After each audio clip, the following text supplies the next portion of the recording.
Hello everyone, আসসালামু আলাইকুম। Welcome to my another blog. আজকে আমি তোমাদের জন্য নিয়ে আসলাম খিচুড়ি। তো আমি আজকে ভাবলাম সকাল সকাল যেহেতু তরকারি রান্না করতেই হবে, তো তরকারি রান্না না করে একটু খিচুড়ি রান্না করে ফেলি। প্রত্যেক দিনে তো ভাত তরকারি খেতেও ভালো লাগে না, মাঝে মাঝে রুচি চেঞ্জ করার জন্য তো একটু খিচুড়ি হলে মন্দ হয় না। আর যদি হয় সবজি খিচুড়ি তাহলে তো আর কথাই নেই। এখানে আমি চাল ডাল ধুয়ে 2 ধরনের লাউ দিয়ে দিয়েছি। মিষ্টি লাউ ছিল আর দেশি লাউ ছিল। মিষ্টি লাউয়ের খিচুড়ি আমার খুবই ভালো লাগে। দিয়ে দিলাম পরিমাণ মতো লবণ, একটু আদা রসুন বাটা, চেরা কাঁচামরিচ দিলাম। যেহেতু সবজি খিচুড়ি রান্না করব তাই আমি একটু কাঁচামরিচ কমই দিয়ে দিলাম। দিয়ে দিলাম পেঁয়াজ কুচি, দিয়ে দিলাম একটু মরিচের গুঁড়া, সেই সাথে দিয়ে দিলাম একটু হলুদের গুঁড়া দিয়ে পরিমাণ মতো ধনিয়া গুঁড়া দিয়ে আমি সামান্য একটু তেল দিয়ে দিব। এই পর্যায়ে দেখলাম সব মশলা দেওয়ার পরে আমি খিচুড়ির মশলাটা অ্যাড করে নিই। তো আমি একটু খিচুড়ির মশলা অ্যাড করে দেব। খিচুড়ির মশলা এখানে ছোট সস এবং মিষ্টি সস দিয়ে আমি বেটে নিয়েছি।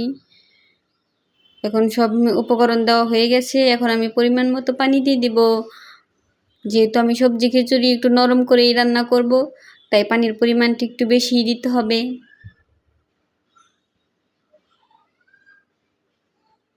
পরিমাণ মতো পানি দিয়ে আমি আঙুল দিয়ে মাপ দিয়ে নিয়েছিলাম। মাপ দিয়ে আমি ভালো করে নাড়াচাড়া করে মিশিয়ে দিয়ে এখন আমি চুলাটা জ্বালিয়ে দেব এবং ঢাকনা দিয়ে ঢেকে দেব যতক্ষণ না পর্যন্ত বলক উঠে।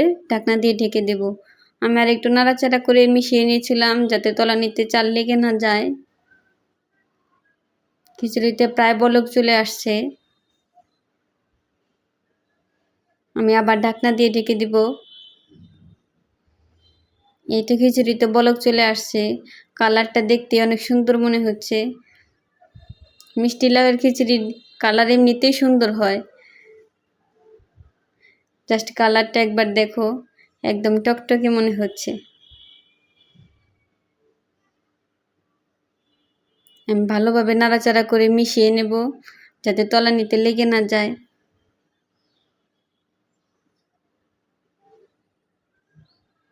দেখেই মনে হচ্ছে নিশ্চয়ই অনেক মজা হবে। আমার খিচুড়ির ঝোলটা যেহেতু অনেকটাই পানি টেনে আসছে, তাই এ পর্যায়ে এসে আমি পোলাও পাতা অ্যাড করে দেব। বিশ্বাস করো, এই পোলাও পাতা দেওয়ার পর পুরো রুমে আমার এত ফ্লেভার ছড়িয়ে গেছিলো, মানে কী বলবো, এত সুন্দর সুবাস। আমার এত পোলাও পাতাটা অনেক ভালো লাগে। খিচুড়ির স্বাদটাই পুরো চেঞ্জ করে দেয় এই পোলাও পাতা। আমি সেই পোলাও পাতাটা দিয়ে আর একটু নাড়াচাড়া করে খিচুড়ির পানিটা অনেকটাই টেনে আসছে। আমার খিচুড়ি প্রায় শেষের দিকে। এ পর্যায়ে এসে আমি একটু লবণটা টেস্ট করে দেখব। সব কিছু একদম পারফেক্ট ছিল। সকালবেলায় নরম নরম খিচুড়ি খেতে সবারই ভালো লাগবে।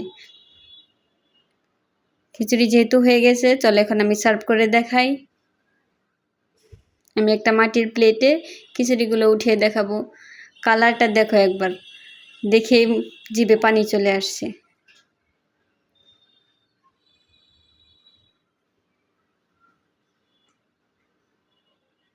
তোমরা কে কে নরম খিচুড়ি খেতে পছন্দ করো অবশ্যই কমেন্ট করে জানাবে।